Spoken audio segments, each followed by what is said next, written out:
I cannot think of the deep sea without shuddering. H.P. Lovecraft. October, 1914. "Is she really and truly dead, Father?" the girl asked, and Machen Dandridge, already an old man at 51, looked up at the low buttermilk sky again, and closed the black book clutched in his hands. He'd carved the tall headstone himself, the marker for his wife's grave, there by the relentless Pacific, black shale obelisk with its hasty death's head. His daughter stepped gingerly around the raw earth, and pressed her fingers against the monument. "Why did you not give her to the sea?" she asked. "She always wanted to go down to the sea at the end. She often told me so." "I've given her back to the earth instead," Machen told her, and rubbed at his eyes. The cold sunlight through thin clouds was enough to make his head ache, his daughter's voice like thunder, and he shut his aching eyes for a moment. Just a little comfort in the almost blackness trapped behind his lids. Parchment skin too insubstantial to bring the balm of genuine darkness. Void to match the shades of his soul. And Machen whispered one of the prayers from the heavy black book, and then looked at the grave again. "Well, that's what she always told me," the girl said again, running her fingertips across the rough-hewn stone. "Things changed at the end, child. The sea wouldn't have taken her. I had to give her back to the earth." "She said it was a sacrilege, planting people in the ground like wheat, like kernels of corn." "She did?" He glanced anxiously over his left shoulder, looking back across the waves the wind was making in the high and yellow-brown grass, the narrow trail leading back down to the tall and brooding house that he'd built for his wife 24 years ago, back towards the cliffs, and the place where the sea and sky blurred seamlessly together. "Yes, she did. She said only barbarians and heathens stick their dead in the ground like turnips." "I had no choice," Machen replied, wondering if that was exactly the truth, or only something he'd like to believe. "The sea wouldn't take her, and I couldn't bring myself to burn her." "Only heathens burn their dead," his daughter said disapprovingly, and leaned close to the obelisk, setting her ear against the charcoal shale. "Do you hear anything?" "No, Father, of course not. She's dead. You just said so." "Yes," Machen whispered. "She is." And the wind whipping across the hillside made a hungry, waiting sound that told him it was time for them to head back to the house. "This is where I stand, at the bottom gate, and I hold the key to the abyss." "But it's better that way," the girl said, her ear still pressed tight against the obelisk. "She couldn't stand the pain any longer. It was cutting her up inside." "She told you that?" "She didn't have to tell me that. I saw it in her eyes." The ebony key to the first day and the last, the key to the moment when the stars wink out, one by one, and the sea heaves its rotting belly at the empty, sagging sky. "You're only a child," he said. "You shouldn't have had to see such things, not yet." "It can't very well be helped now," she answered, and stepped away from her mother's grave, one hand cupping her ear, like maybe it had begun to hurt. "You know that, old man." "I do," and he almost said her name then. Meredith, his mother's name, but the wind was too close, the listening wind and the salt and semen stink of the breakers crashing against the cliffs. "But I can wish it were otherwise." "If wishes were horses, beggars would ride." And Machen watched silently as Meredith Dandridge knelt in the grass and placed her handful of wilting wildflowers on the freshly turned soil. If it were spring instead of autumn, he thought, There would be dandelions and poppies. If it were spring instead of autumn, he thought, there would be dandelions and poppies. If it were spring instead of autumn, the woman wrapped in a quilt and nailed up inside a pine-board casket would still be breathing. If it were spring, they would not be alone now, him and his daughter at the edge of the world. The wind teased the girl's long yellow hair, and the sun glittered dimly in her warm green eyes. The key I have accepted full in the knowledge of its weight. "Remember me?" Meredith whispered, either to her dead mother or something else, and he didn't ask which. "We should be heading back now," he said, and glanced over his shoulder again. "So soon? Is that all you're going to read from the book? Is that all of it?" "Yes, that's all of it for now. Though there would be more, later, when the harvest moon swelled orange-red and bloated and hung itself in the wide California night. When the odd, mute women came to dance, then there would be other words to say, to keep his wife in the ground and the gate shut for at least another year. The weight that is the weight of all salvation, the weight that holds the line against the last unending night. "It's better this way," his daughter said again, standing up, brushing the dirt off her stockings from the hem of her black dress. "There was so little left of her." "Don't talk of that here," Machen replied, more sternly than he'd intended. But Meredith didn't seem to have noticed, or, if she'd noticed, not to have minded the tone of her father's voice. "I will remember her the way she was before, when she was still beautiful." "That's what she would want," he said, and took his daughter's hand. "That's the way I'll remember her as well." But he knew that was a lie, as false as any lie any living man ever uttered. He knew that he would always see his wife as the writhing, twisted thing she'd become at the last, the way she was after the gates were almost thrown open, and she placed herself on the threshold. The frozen weight of the sea, the burning weight of starlight, and my final breath. I hold the line. I hold the ebony key against the last day of all. And Machen Dandridge turned his back on his wife's grave and led his daughter down the dirt and gravel path, back to the house waiting for them like a curse. November 1914. Meredith Dandridge lay very still in her big bed, her big room with its high ceiling and no pictures hung on the walls, and she listened to the tireless sea slamming itself against the rocks. The sea there to take the entire world apart, one gritty speck at a time.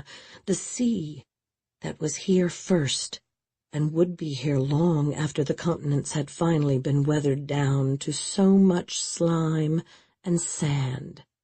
She knew this because her father had read to her from his heavy black book, the book that had no name, the book that she couldn't ever read for herself, or the demons would come for her in the night. And she knew, too, because of the books he had given her books. Atlantis, the antediluvian world, the world before the deluge, and Atlantis and the lost Lemuria.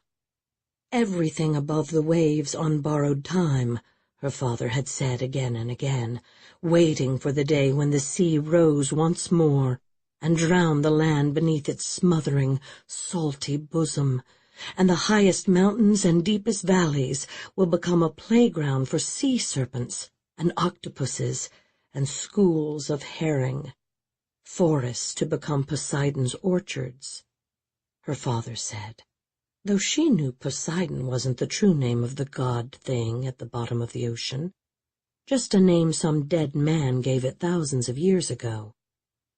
"Should I read you a story tonight, Mary?" her dead mother asked, sitting right there in the chair beside the bed.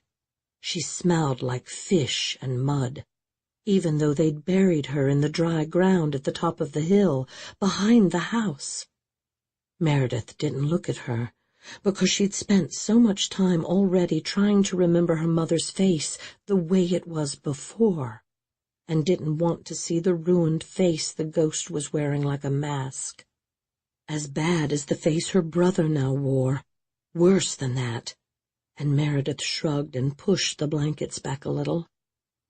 "If you can't sleep, it might help," her mother said, with a voice like kelp stalks swaying slowly in deep water. "It might," Meredith replied, staring at a place where the wallpaper had begun to peel free of one of the walls, wishing there were a candle in the room or an oil lamp, so the ghost would leave her alone. "And it might not." "I could read to you from Hans Christian Andersen, or one of Grimm's tales," her mother sighed. "The Little Mermaid, or The Fisherman and His Wife." "You could tell me what it's like in hell," the girl replied. "Dear, I don't have to tell you that," her ghost mother whispered, her voice gone suddenly regretful and sad. "I know I don't have to ever tell you that." "There might be different hells," Meredith said. "This one, and the one Father sent you away to, and the one Avery is lost inside. No one ever said there could only be one, did they? Maybe it has many regions. A hell for the dead Prussian soldiers, and another for the French. A hell for Christians, and another for the Jews. And maybe another for all the pagans." "Your father didn't send me anywhere, child. I crossed the threshold on my own accord." "So I would be alone in this hell." The ghost clicked its sharp teeth together, and Meredith could hear the anemone tendrils between its iridescent fish eyes quickly withdrawing into the hollow places in her mother's decaying skull. "I could read you a poem," her mother said hopefully. "I could sing you a song." "It isn't all fire and brimstone, is it? Not the region of hell where you are? It's blacker than night and cold as ice, isn't it, Mother?" Did he think it would save me to put me in the earth? Does the old fool think it will bring me back across like Persephone? Too many questions, hers and her mother's, and for a moment Meredith Dandridge didn't answer the ghost, kept her eyes on the shadowy wallpaper strips, the pinstripe wall, wishing the sun would rise and pour warm and gold as honey through the drapes. "I crossed the threshold of my own accord," the ghost said again, and Meredith wondered if it thought she didn't hear the first time, or maybe it was something her mother needed to believe, and might stop believing if she stopped repeating it. Someone had to do it. "It didn't have to be you." The wind whistled wild and shrill around the eaves of the house, invisible lips pressed to a vast invisible instrument, and Meredith shivered and pulled the covers up to her chin again. There was no one else. It wouldn't take your brother. The one who wields the key cannot be a man. You know that, Mary. Avery knew that, too. "There are other women," Meredith said, speaking through gritted teeth, not wanting to start crying, but the tears already hot in her eyes. "It could have been someone else. It didn't have to be my mother." "Some other child's mother, then?" the ghost asked. "Some other mother's daughter?" "Go back to your hell," Meredith said, still looking at the wall, spitting out the words like poison. "Go back to your hole in the ground and tell your fairy tales to the worms. Tell them the fisherman and his wife." "You have to be strong now, Mary. You have to listen to your father, and you have to be ready.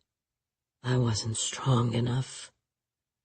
And finally she did turn to face her mother. What was left of her mother's face?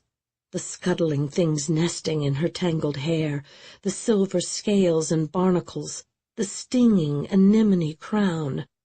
And Meredith Dandridge didn't flinch or look away.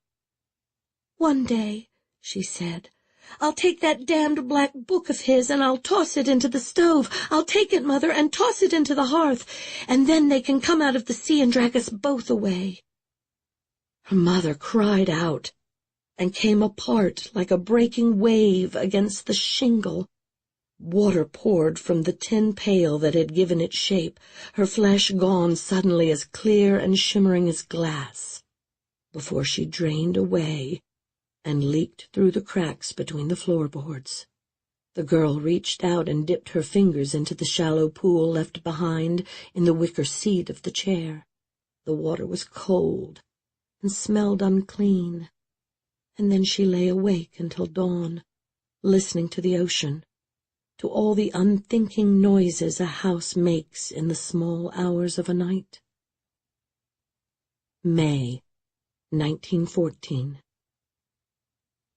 Avery Dandridge had his father's eyes, but someone else's soul to peer out through them, and to his sister he was hope that there might be a life somewhere beyond the rambling house beside the sea. 5 years her senior, he'd gone away to school in San Francisco for a while, almost a year, because their mother wished him to. But there had been an incident, and he was sent home again. Transgressions only spoken of in whispers, and nothing anyone ever bothered to explain to Meredith. But that was fine with her. She only cared that he was back, and she was that much less alone. "Tell me about the earthquake," she said to him, one day not long after he'd returned, the two of them strolling together along the narrow beach below the cliffs. Sand the color of coal dust, noisy gulls and driftwood like Titan bones washed in by the tide. "Tell me all about the fire." "The earthquake? Mary, that was 8 years ago. You were still just a baby. That was such a long time ago." And then he picked up a shell and turned it over in his hand, brushing away some of the dark sand stuck to it. "People don't like to talk about the earthquake anymore. I never heard them say much about it." "Oh," she said, not sure what to say next, but still full of questions. "Father says it was a sign from—" "Maybe you shouldn't believe everything he says, Mary. It was an earthquake." And she felt a thrill then, like a tiny jolt of electricity rising up her spine and spreading out across her scalp, that anyone, much less Avery, would question their father and suggest she do likewise. "Have you stopped believing in the signs?" she asked, breathless. "Is that what you learned in school?" "I didn't learn much of anything important in school," he replied, and showed her the shell in his palm, hardly as big around as a nickel, but peaked in the center like a Chinaman's hat, radial lines of chestnut brown. "It's pretty," she said as he placed it in her palm. "What's it called?" "It's a limpet," he replied, because Avery knew all about shells and fish and the fossils in the cliffs, things he'd learned from their father's books and not from school. "It's a shield limpet. The jack mackerel carry them into battle when they fight the eels." Meredith laughed out loud at that last part, and he laughed too, then sat down on a rock at the edge of a wide tide pool. She stood there beside him, still inspecting the shell in her hand, turning it over and over again. The concave underside of the limpet was smoother than silk, and would be white if not for the faintest iridescent hint of blue. "That's not true," she said. "Everyone knows the jack mackerel and the eels are friends." "Sure they are," Avery said. "Everyone knows that." But he was staring out to sea now, and didn't turn to look at her. In a moment, she slipped the shell into a pocket of her sweater and sat down on the rock next to him. "Do you see something out there?" she asked, and he nodded his head, but didn't speak. The wind rushed cold and damp across the beach and painted ripples on the surface of the pool at their feet. The wind and the waves seemed louder than usual, and Meredith wondered if that meant a storm was coming. "Not a storm," Avery said, and that didn't surprise her because he often knew what she was thinking before she said it. "A war's coming, Mary." "Oh, yes, the jack mackerel and the eels." Mary laughed and squinted towards the horizon, trying to see whatever it was that had attracted her brother's attention. "The squid and the mussels." "Don't be silly. Everyone knows that the squid and the mussels are great friends." And that made her laugh again. But Avery didn't laugh, looked away from the sea and stared down instead at the scuffed toes of his boots dangling a few inches above the water. "There's never been a war like the one that's coming," he said after a while. "All the nations of the earth at each other's throats, Mary. And when we're done with all the killing, no one will be left to stand against the sea." She took a very deep breath, the clean, salty air to clear her head, and began to pick at a barnacle on the rock. "If that were true," she said, "Father would have told us. He would have shown us the signs." "He doesn't see them. He doesn't dream the way I do." "But you told him?" "I tried. But he thinks it's something they put in my head at school. He thinks it's some kind of trick to make him look away." Mary stopped picking at the barnacle because it was making her fingers sore, and they'd be bleeding soon if she kept it up. She decided it was better to watch the things trapped in the tide pool. The little garden stranded there until the sea came back to claim it. Periwinkle snails and hermit crabs wearing stolen shells, crimson starfish, and starfish the shape and color of sunflowers. "He thinks they're using me to make him look the other way, to catch him off his guard," Avery whispered, his voice almost lost in the rising wind. "He thinks I'm being set against him." "Avery, I don't believe Father would say that about you." "He didn't have to say it," and her brother's dark and shining eyes gazed out at the sea and sky again. "We should be heading back soon, shouldn't we? The tide will be coming in before long," Meredith said, noticing how much higher up the beach the waves were reaching than the last time she'd looked. Another half-hour, and the insatiable ocean would be battering itself against the rough shale cliffs at their backs. "Wave after wave, each mightier than the last," Avery whispered, closing his eyes tight, and the words coming from his pale, thin lips sounded like someone else, someone old and tired that Meredith had never loved, till last, a ninth one, gathering half the deep and full of voices, slowly rose and plunged roaring, and all the wave was in a flame. "What's that?" she asked, interrupting because she didn't want to hear any more. "Is it from Father's book?"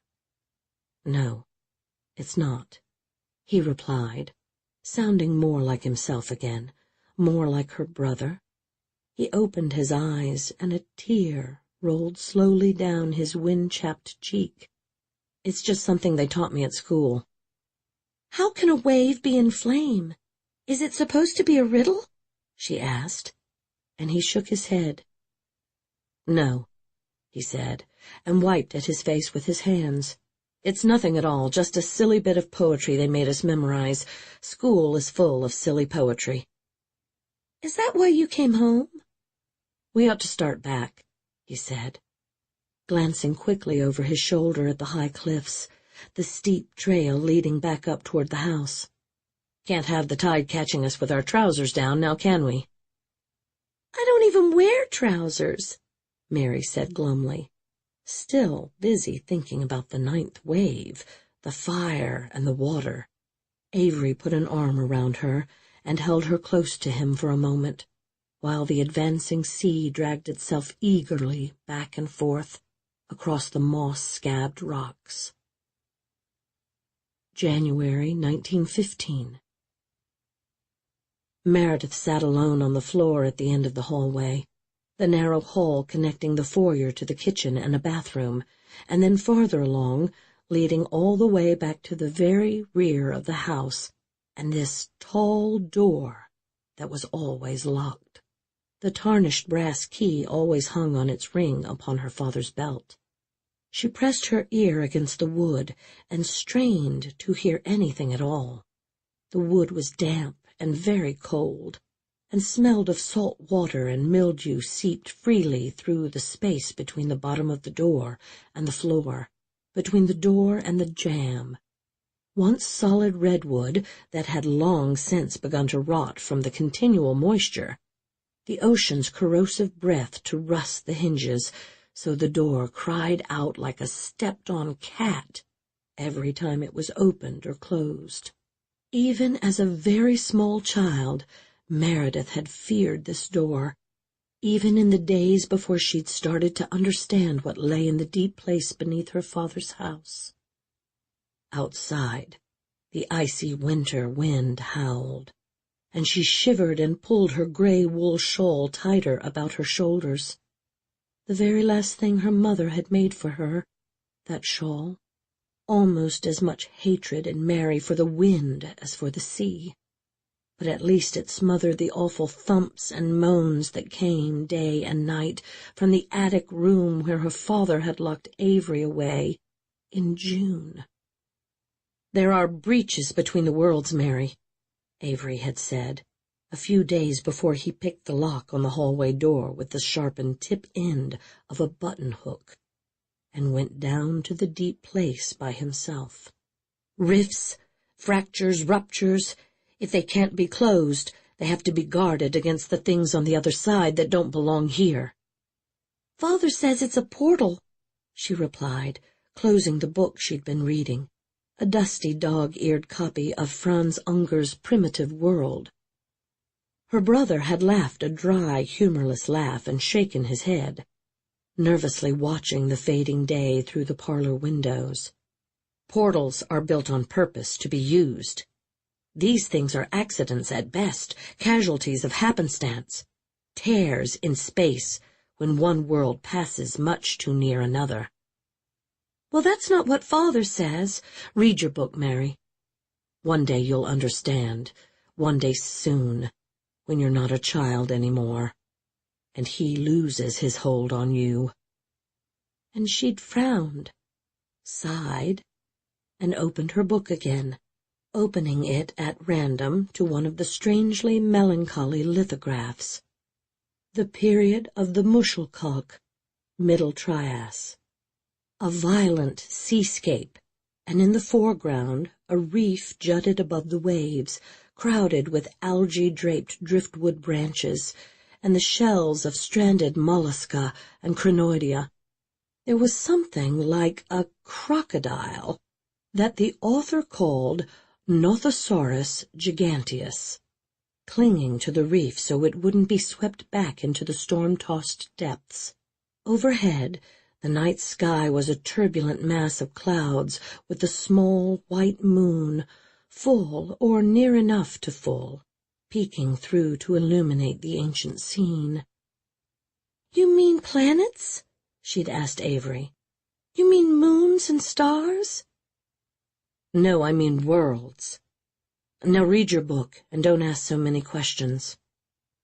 Meredith thought she heard creaking wood, her father's heavy footsteps, the dry ruffling of cloth rubbing against cloth, and she stood quickly, not wanting to be caught listening at the door again. Was still busy straightening her rumpled dress when she realized that he was standing there in the hall, behind her instead. Her mistake, thinking he'd gone to the deep place when he was somewhere else all along, in his library or the attic room with Avery, or outside braving the cold to visit her mother's grave on the hill. "What are you doing, child?" he asked her gruffly, and tugged at his beard. There were streaks of silver-gray that weren't there only a couple of months before, scars from the night they lost her mother, his wife. The night the demons tried to squeeze in through the tear, and Ellen Dandridge had tried to block their way. His face grown years older in the space of weeks, dark crescents beneath his eyes like bruises, and deep creases in his forehead. He brushed his daughter's blonde hair from her eyes. "Would it have been different if you'd believed Avery from the start?" For a moment he didn't reply, and his silence, his face set as hard and perfectly unreadable as stone, made her want to strike him, made her wish she could kick open the rotting, sea-damp door and hurl him screaming down the stairs to whatever was waiting for them both in the deep place. I don't know, Meredith, but I had to trust the book, and I had to believe the signs in the heavens. "You were too arrogant, old man. You almost gave away the whole wide world because you couldn't admit you might be wrong." You should be thankful that your mother can't hear you, young lady, using that tone of voice with your own father. Meredith turned and looked at the tall, rotten door again, the symbols drawn on the wood in whitewash and blood. "She can hear me," Meredith told him. "She talks to me almost every night. She hasn't gone as far away as you'd think." I'm still your father, and you're still a child who can't even begin to understand what's at stake, what's always pushing at the other side of "The gate?" she asked, interrupting and finishing for him, and she put one hand flat against the door, the upper of its two big panels, and leaned all her weight against it. "What happens next time? Do you know that, Father? How much longer do we have left? Or haven't the constellations gotten around to telling you that yet?" Don't mock me, Meredith. "Why not?" And she stared back at him over her shoulder without taking her hand off the door. "Will it damn me faster? Will it cause more men to die in the trenches? Will it cause Avery more pain than he's in now?" I was given the book, he growled at her, his stony face flashing to bitter anger, and at least that gave Meredith some mean scrap of satisfaction. I was shown the way to this place. They entrusted the gate to me, child. The gods must be even bigger fools than you, old man. Now shut up and leave me alone. Machen Dandridge raised his right hand to strike her, his big knuckled hand like a hammer of flesh and bone, iron meat hammer and anvil, to beat her as thin and friable as the veil between Siamese universes. "You'll need me," she said, not recoiling from the fire in his dark eyes, standing her ground. "You can't take my place. Even if you weren't a coward, you couldn't take my place."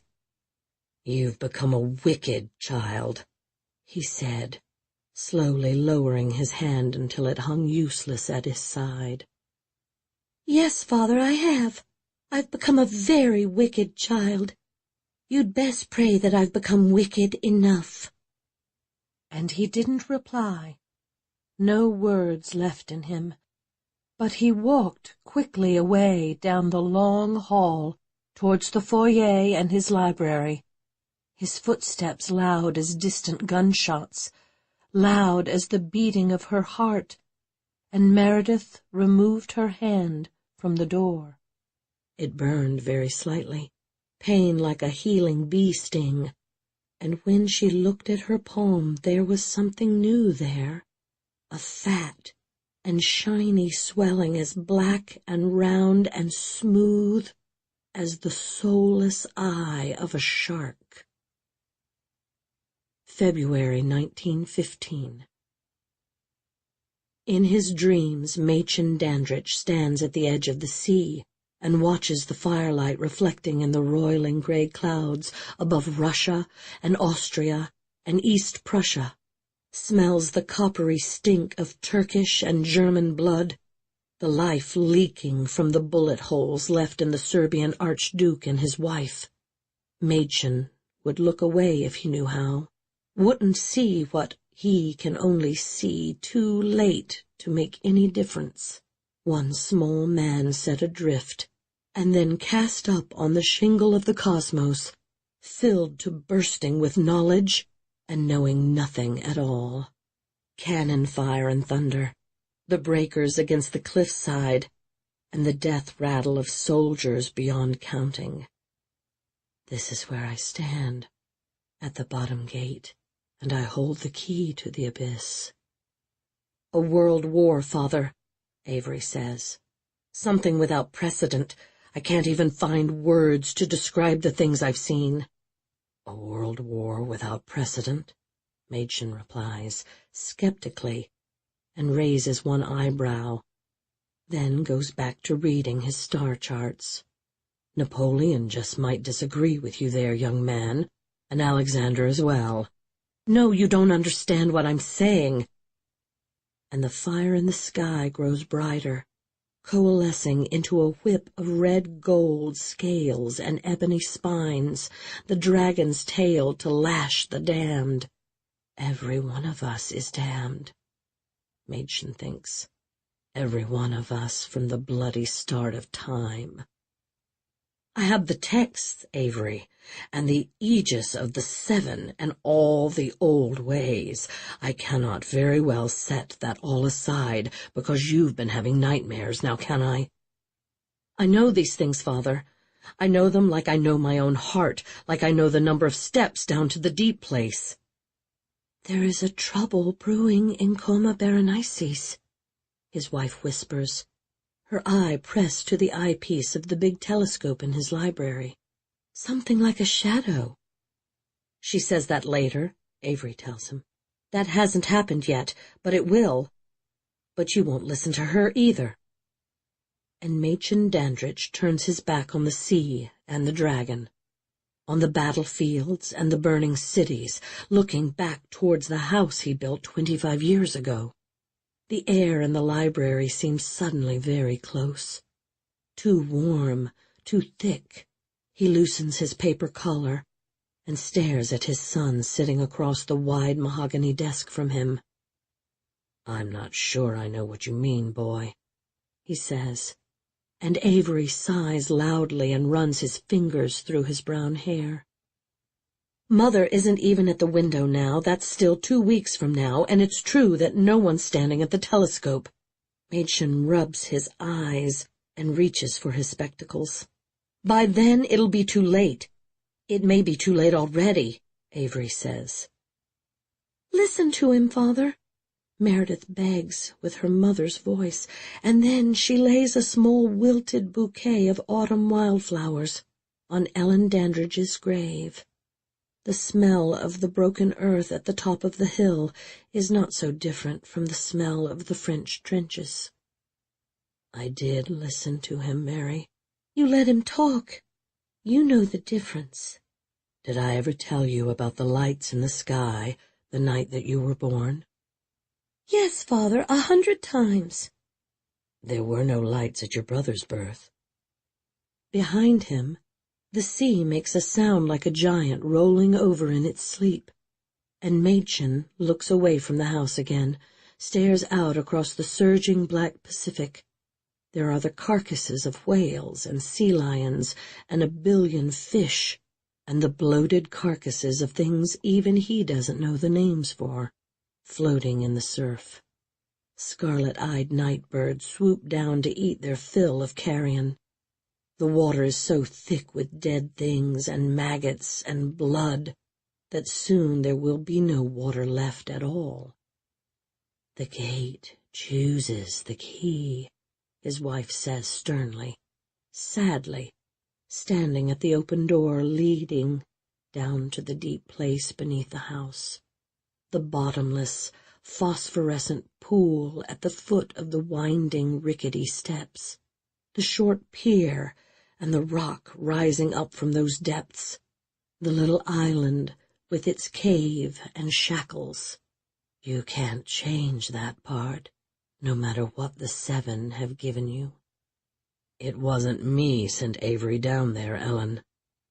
It wasn't either one of us, but neither of us listened to him, So maybe it's the same as if we both did. The sea as thick as buttermilk and blood beneath a rotten moon, and the dragon's tail flicks through the stars. "Writing the history of the end of the world," Meredith says, standing at the telescope, peering into the eyepiece, turning first this knob, then that one, trying to bring something in the night sky into sharper focus. "That's what he kept saying, anyway. I am writing the history of the end of the world. I am writing the history of the future. Father, did you know that there's trouble in Coma Berenices?" "Was that you?" he asks her. "Was that you said that, or was that your mother?" "Is there any difference? And if so, do you know the difference?" "Are these visions, Mary?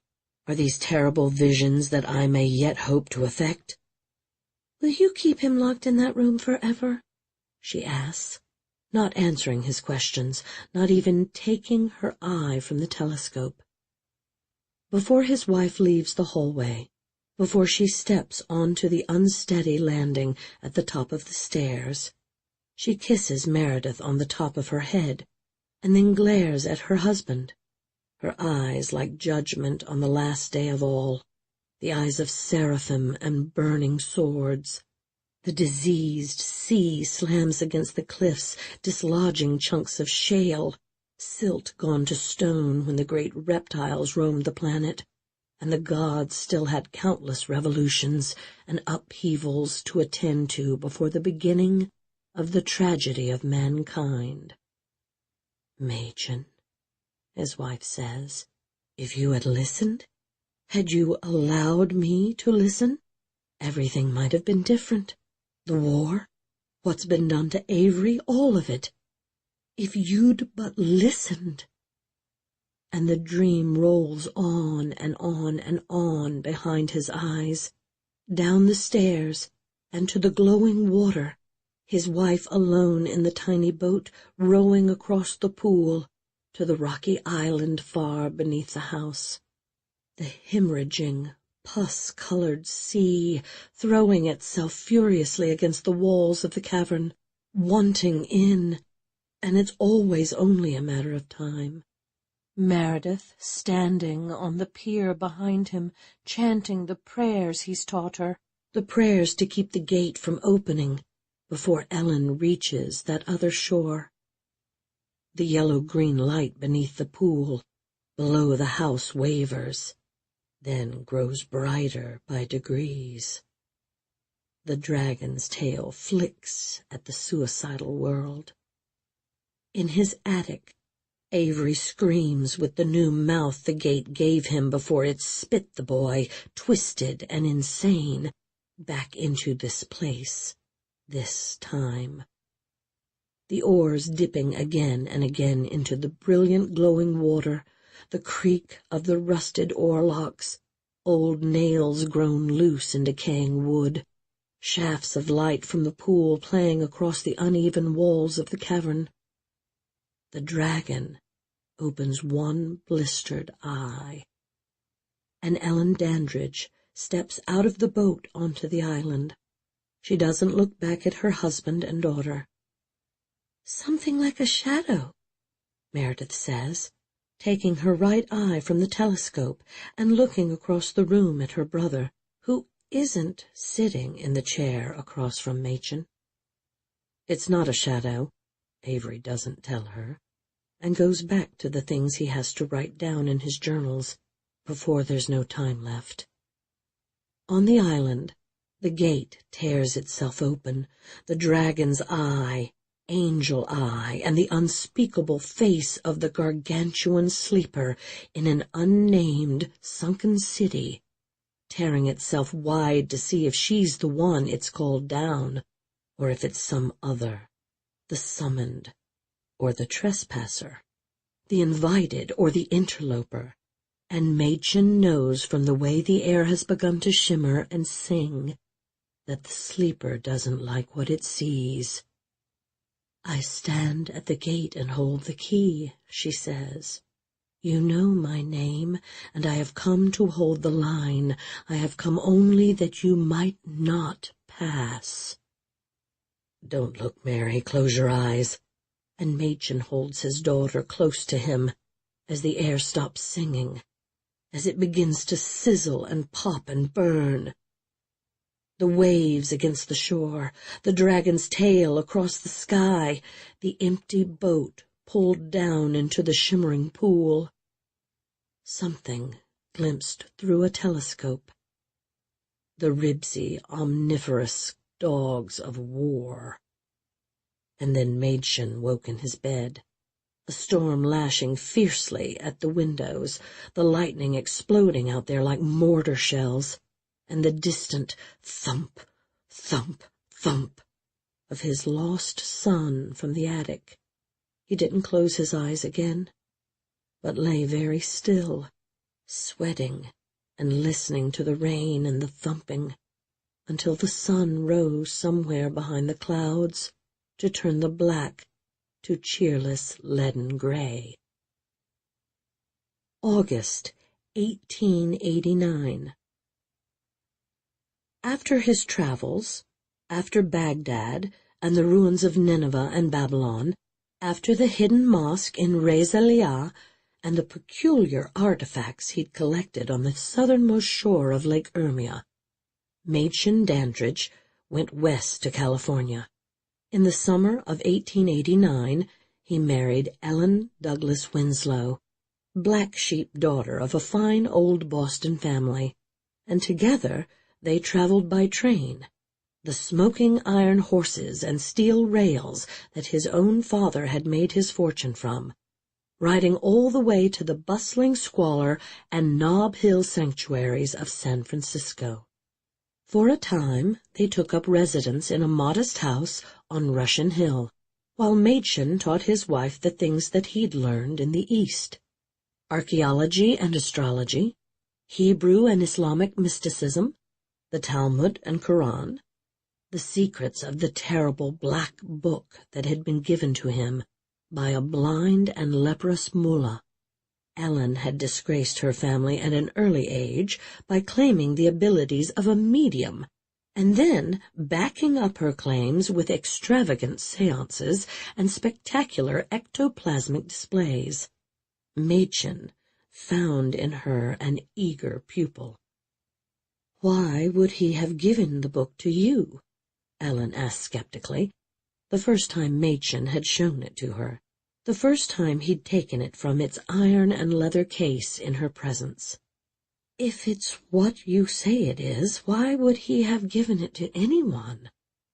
"Because, my dear, I had a pistol pressed against his skull," Machen had replied, unwrapping the book, slowly peeling back the layers of lambskin it was wrapped in.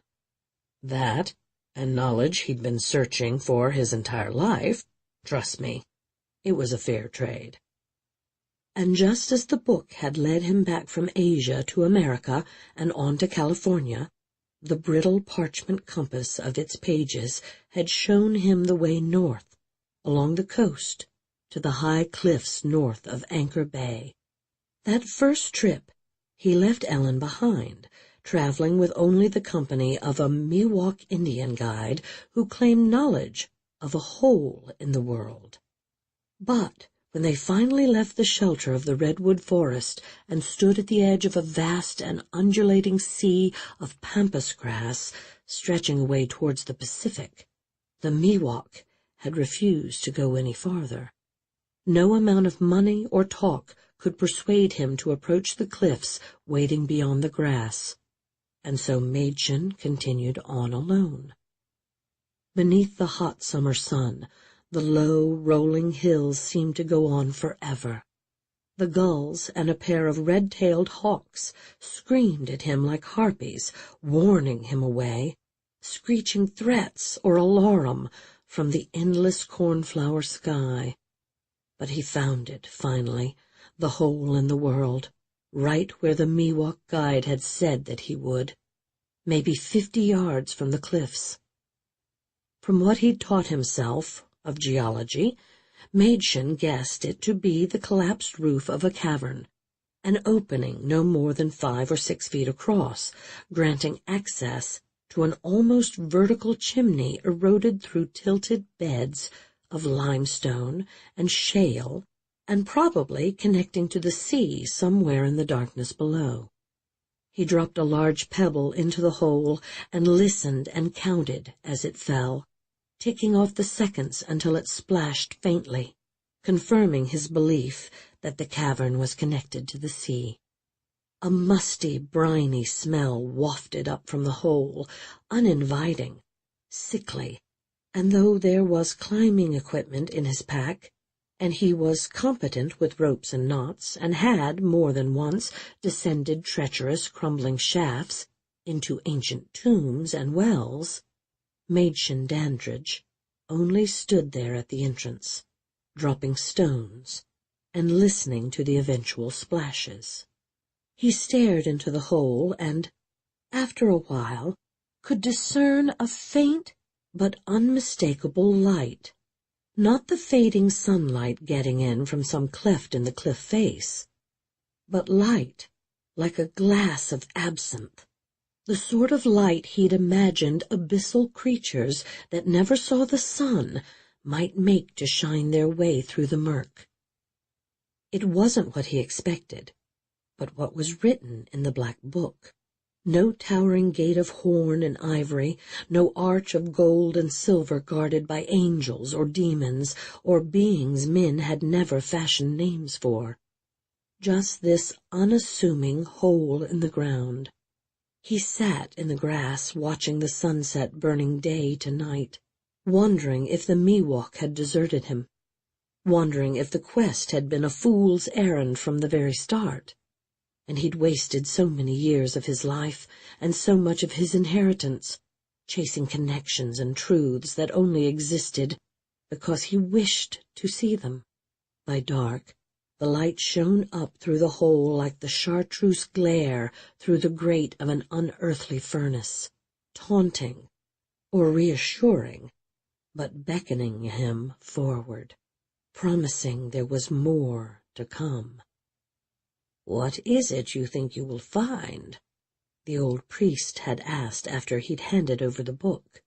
"More to the point, what is it you think will find you?" Not a question he could answer then, and not one he could answer sitting there with the roar of the surf in his ears and the stars speckling the sky overhead. The question that Ellen had asked him again and again, and always he'd found some way to deflect her asking. But he knew the answer, sewn up somewhere deep within his soul, even if he'd never been able to find the words. Proof that the world did not end at his fingertips, or with the unreliable data of his eyes and ears, or the lies and half-truths men had written down in science and history books, that everything he'd ever seen was merely a tattered curtain waiting to be drawn back, so that some more indisputable light might, at last, shine through. "Is that what you were seeking, Mr. Dandridge?" And Mädchen had turned quickly, his heart pounding as he reached for the pistol at his hip, only to find the old Indian watching him from the tall, rustling grass a few feet away. "Is this the end of your journey?" And the guide pointed at the hole. "I thought you were afraid to come here," Mädchen asked, annoyed at the interruption, sitting back down beside the hole, looking again into the unsteady yellow-green light spilling out of the earth. "I was," the Miwok replied, "but the ghost of my grandfather came to me and told me he was ashamed of me, that I was a coward for allowing you to come to this evil place alone. He has promised to protect me from the demons." "The ghost of your grandfather?" Mädchen laughed and shook his head, then dropped another pebble into the hole. "Yes, he is watching us both now, but he also wishes we would leave soon. I can show you the way back to the trail. The key I have accepted full in the knowledge of its weight." "You're a brave man," Machen said. Or another lunatic. All brave men are lunatics, the Indian said, and glanced nervously at the hole. The starry indigo sky, the cliff and the invisible ocean, each in its turn. Sane men do not go looking for their deaths. Is that all I found here, my death? There was a long moment of anxious silence from the guide, broken only by the ceaseless interwoven roar of the waves and the wind, and then he took a step back away from the hole, deeper into the sheltering pampas grass. I cannot say what you have found in this place, Mr. Dandridge. My grandfather says I should not speak its name. Is that so? Well, then. And Machen stood, rubbing his aching eyes, and brushed the dust from his pants. You show me the way back, and forget you ever brought me out here. Tell your grandfather's poor ghost that I will not hold you responsible for whatever it is I'm meant to find at the bottom of that pit. My grandfather hears you, the Miwok said. He says you are a brave man, and a lunatic, and that I should kill you now before you do things you will do in the days to come, before you set the world against itself. Machen drew his Colt, cocked the hammer with his thumb, and stood staring into the gloom at the Indian. But I will not kill you, the Miwok said. That is my choice, and I have chosen not to take your life. But I will pray it is not a decision I will regret later. We should go now. After you, Machen said, smiling through the quaver in his voice that he hoped the guide couldn't hear, his heart racing and cold sweat starting to drip from his face despite the night air. And, without another word, the Indian turned and disappeared into the arms of the whispering grass and the August night. July 1914. When she was very sure that her father had shut the double doors to his study, and that her mother was asleep, when the only sounds were the sea and the wind, the inconstant shifting noises that all houses make after dark, the mice in the walls, Meredith slipped out of bed and into her flannel dressing-gown.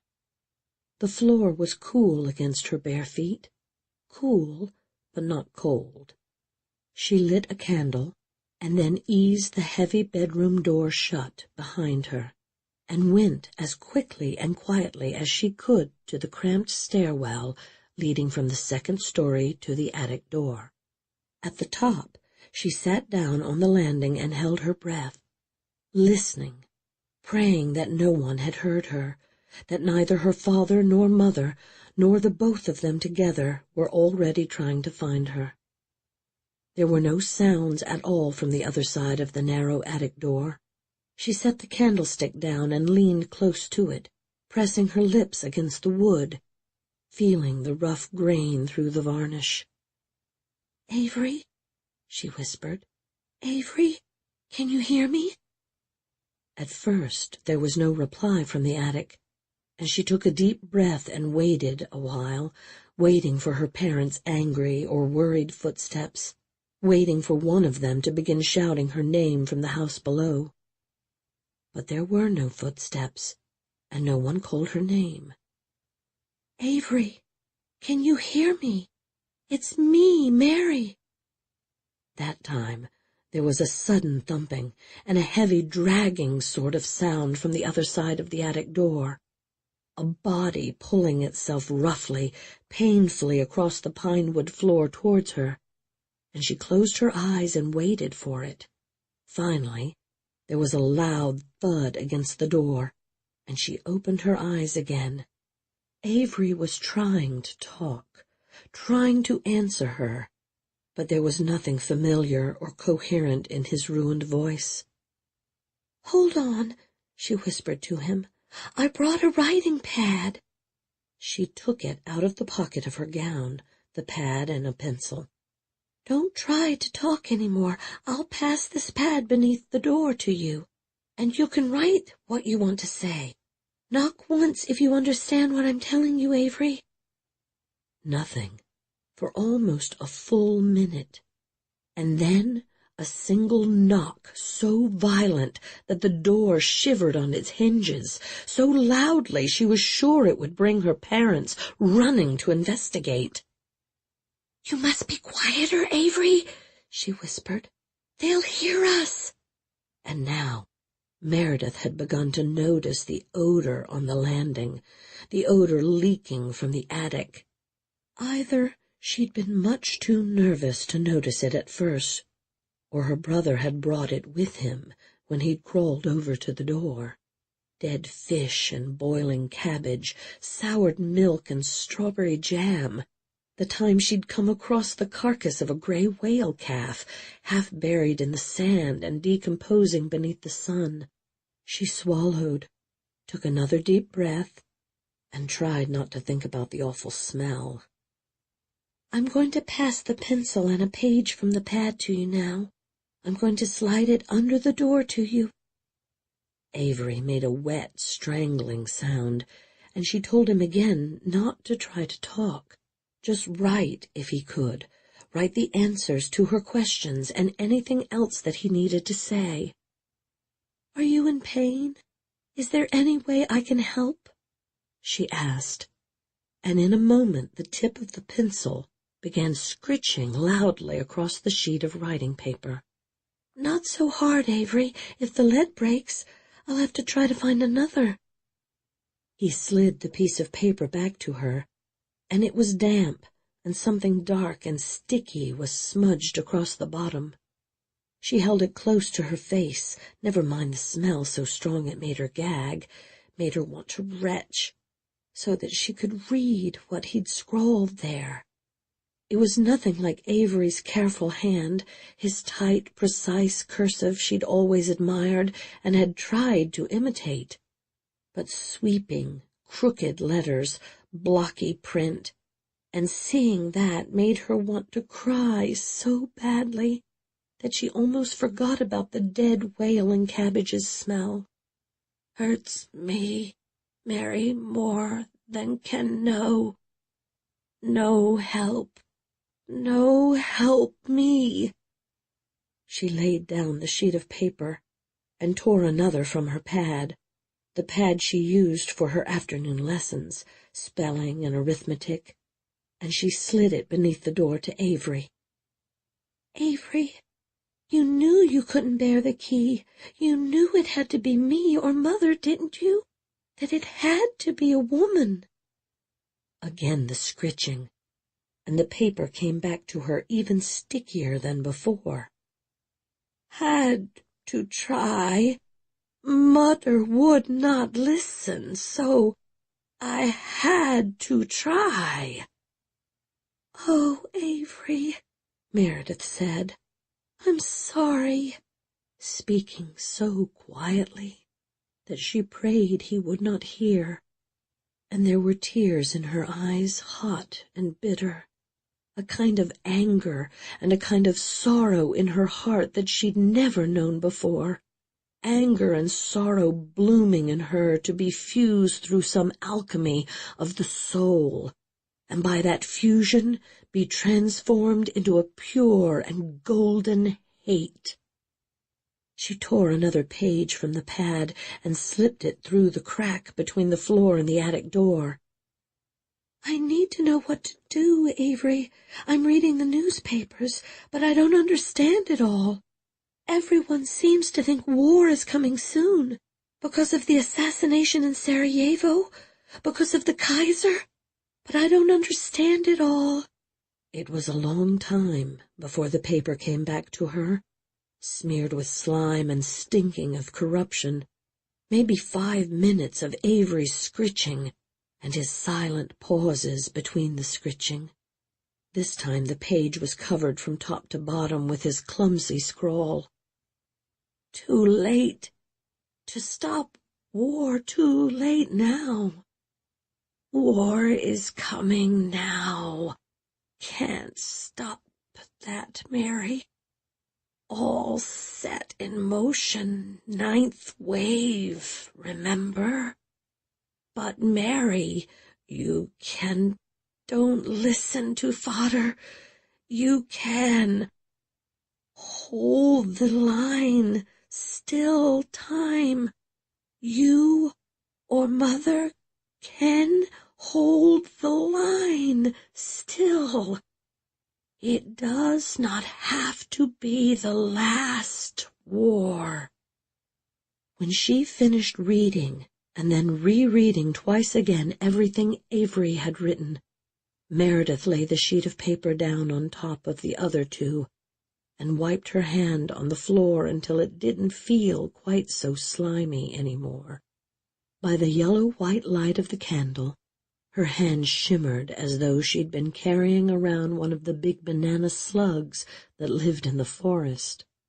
She quickly ripped another page from the writing pad and passed it under the door. This time she felt it snatched from her fingers, and the scritching began immediately. It came back to her only a few seconds later, and the pencil with it. The tip ground away to nothing. "Don't ever come back here again, Mary. I love you always, and won't forget you. Promise me you will not come back. Hold the line. Hold the line." "I can't promise you that, Avery," she replied, sobbing and leaning close to the door, despite the smell so strong that it had begun to burn her nose and the back of her throat. "You're my brother, and I can't ever promise you that." There was another violent thud against the door then, so hard that her father was sure to have heard, so sudden that it scared her, and Meredith jumped back and reached for the candlestick. "I remember the 9th wave, Avery. I remember what you said. The 9th wave, greater than the last, all in flame. I do remember." And because she thought that perhaps she heard footsteps from somewhere below, and because she couldn't stand to hear the frantic, strangling sounds that Avery had begun making again, Meredith hastily gathered up the sticky, scribbled-on pages from the pad, and then crept down the attic stairs and back to her bedroom. She fell asleep just before dawn and dreamt of flames among the breakers, an inferno crashing against the rocks. March, 1915. "This is where it ends, Mary," her mother's ghost said. "But this is where it begins as well. You need to understand that if you understand nothing else." Meredith knew that this time she was not dreaming, no matter how much it might feel like a dream. This dazzling, tumbling nightmare, wide awake, that began when she reached the foot of the rickety, spiraling staircase, leading her down into the deep place beneath the house. Following her mother's ghost, the dim glow of a spectre to be her Virgil, her Beatrice, her guiding lantern, until the light from the pool was so bright it outshone Ellen Dandridge's flickering radiance. Meredith stood on the pier, holding her dead mother's barnacle and algae-encrusted hand, and stared in fear and wonder towards the island in the pool. "The infinite lines of causation," the ghost said. "What has brought you here? That is important as well." "I'm here because my father is a fool," Meredith replied, unable to look away from the yellow-green light dancing across the stone, shining up from the depths beneath her bare feet. "No, dear, he is only a man trying to do the work of gods. That never turns out well." The black eye set deep into the flesh of Meredith's palm, itched painfully, and then rolled back to show its dead white sclera. She knew exactly what it was seeing, because it always told her. She knew how close they were to the veil, how little time was left before the breach tore itself open once and for all. Try to forget your father, child. Concentrate on time and space, the ether, on the history that has brought you here, all the strands of the web. Meredith squeezed the ghost's soft hand, and the dates and names and places spilled through her like the sea spilling across the shore, a flood of obvious and obscure connections, and she gritted her teeth and let them come. On December 2nd, 1870, Bismarck sends a letter to Wilhelm of Prussia, urging him to become Kaiser. In 1874, all Jesuits are ordered to leave Italy, and on January 8, 1877, Crazy Horse is defeated by the U.S. cavalry at Wolf Mountain in Montana. In June 1881, Austria signs a secret treaty with the Serbs, establishing an economic and political protectorate, and Milan is crowned King of Serbia. "It hurts," she whispered. Her mother frowned and nodded her head as the light from the pool began to pulse and spin, casting counterclockwise glare and shadow across the towering rock walls. "It will always hurt, dear. It will be pain beyond imagining. You cannot be lied to about that. You cannot be led to bear this weight in ignorance of the pain that comes with the key." Meredith took another hesitant step towards the end of the short pier, and then another, and the light swelled angrily and spun hurricane fury below and about her. "They are rising, Mary. They have teeth and claws sharp as steel, and will devour you if you don't hurry. You must go to the island now. The breach is opening." "I'm afraid, Mother. I'm so sorry, but I am afraid." "Then the fear will lead you where I can't. Make the fear your shield. Make the fear your lance." Standing at the very end of the pier, Meredith didn't dare look down into the shining pool, kept her eyes on the tiny island only 15 or 20 feet away. "They took the boat when you crossed over," she said to her mother's ghost. "How am I supposed to reach the gate when they've taken the boat away?" "You're a strong swimmer, child. Avery taught you to swim." A sound like lightning, and no, she thought, "I can't do that.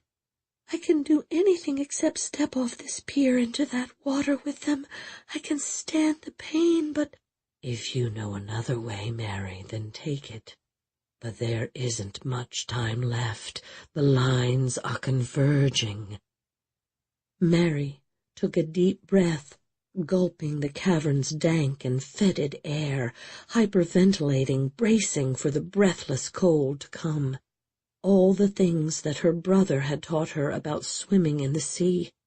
Together they'd swum out past the breakers, to the kelp forest in the deep water farther offshore, the undulating submarine Weald, where bat rays and harbor seals raced between the gigantic stalks of kelp, where she'd looked up and seen the lead-pale belly of an immense white shark passing silently overhead. "Time, Mary, it is all in your hands now. See how you stand alone at the center of the web, and the strands stretch away from you. See the intersections and interweaves." "I see them," she said. "I see them all." And she stepped off into the icy water. October 30th, 1883, an Austro-German treaty with Romania is signed, providing Romania defense against the Russians. November 17th, 1885, the Serbs are defeated at the Battle of Slivnica, and then ultimately saved only by Austrian intervention. 1887, and the modest war with Abyssinia begins. 1889, and a boy named Silas DeBerry sails up the Hudson River and first sees a mountain where a nameless being of moonlight and thunder is held inside a black stone. August 1889, and her father is led to the edge of the Pacific by a Miwok guide. August 27, 1891, the Franco-Russian Entente.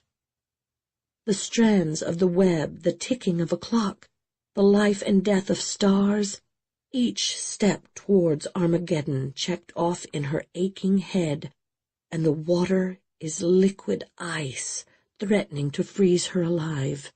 Suddenly the tiny island seemed miles and miles away. 1895, August, and Kaiser Wilhelm visits England for Queen Victoria's Golden Jubilee. 1896, Charles E. Caldwell of the British Army publishes Small Wars, Their Principles and Practice. February 4, 1899, the year Aguinaldo leads a Philippine insurrection against U.S. forces. All of these events, all of these men and their actions, lies and blood and betrayals, links in the chain leading, finally, to this moment, to that ninth wave, mightier than the last, all in flame. Meredith swallowed a mouthful of sea-water and struggled to keep her head above the surface. "Hurry, child," her mother's ghost shouted from the pier. "They are rising."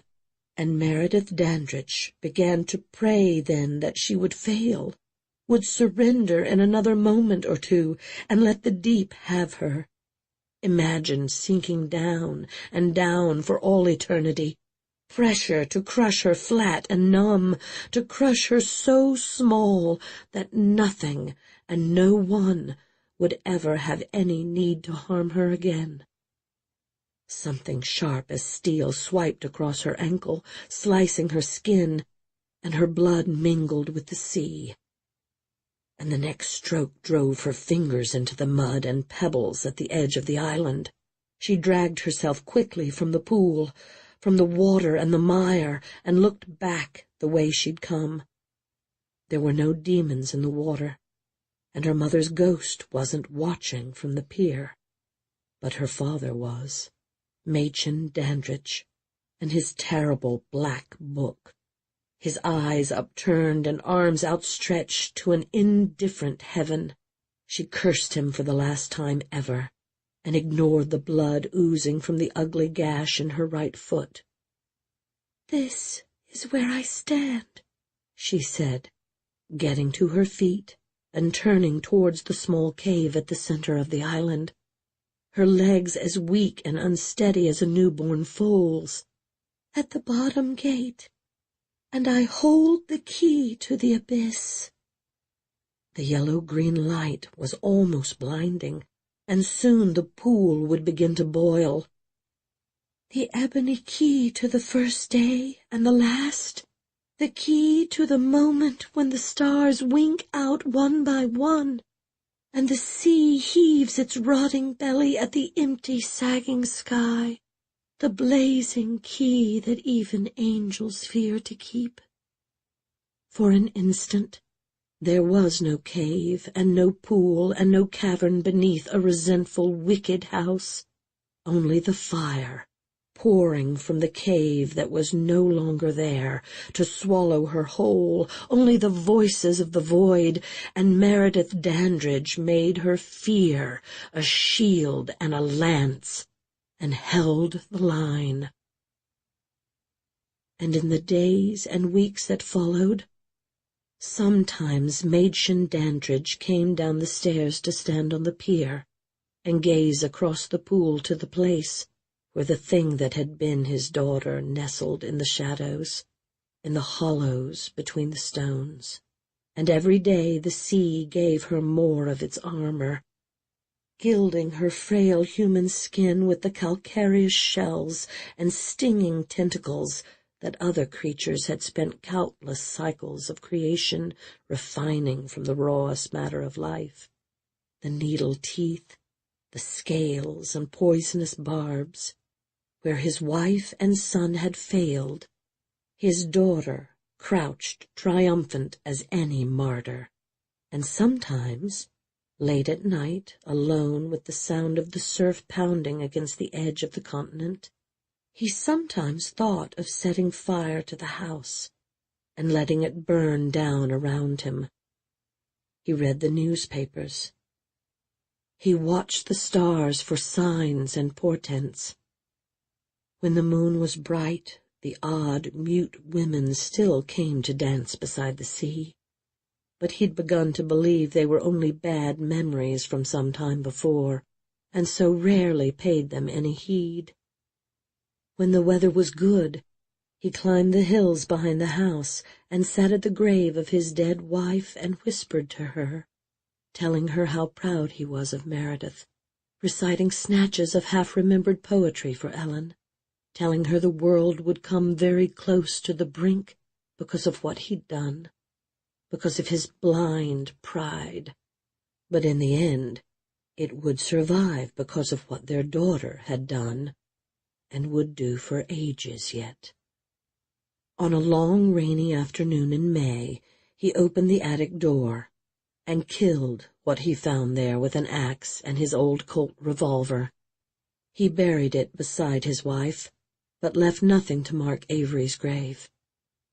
He wrote long letters to men he'd once known in England and New York and Rio de Janeiro, but there were never any replies. And time rolled on, neither malign nor beneficent, settling across the universe like the gray caul of dust settling thick upon the relics he'd brought back from India and Iran and the Sudan a quarter of a century before. The birth and death of stars, light reaching his aging eyes after 1 billion years racing across the near vacuum. And sometimes he spent the days gathering fossils from the cliffs and arranging them in precise geometric patterns in the tall grass around the house. He left lines of salt and drew elaborate runes, the meanings of which he'd long since forgotten. His daughter spoke to him only in his dreams, or hers. No way to ever be sure which was which. And her voice grew stronger and more terrible as the years rushed past. In the end, she was a maelstrom to swallow his withered soul, to rock him to sleep one last time, to show him the way across. And the house by the sea, weathered and weary and insane, kept its secrets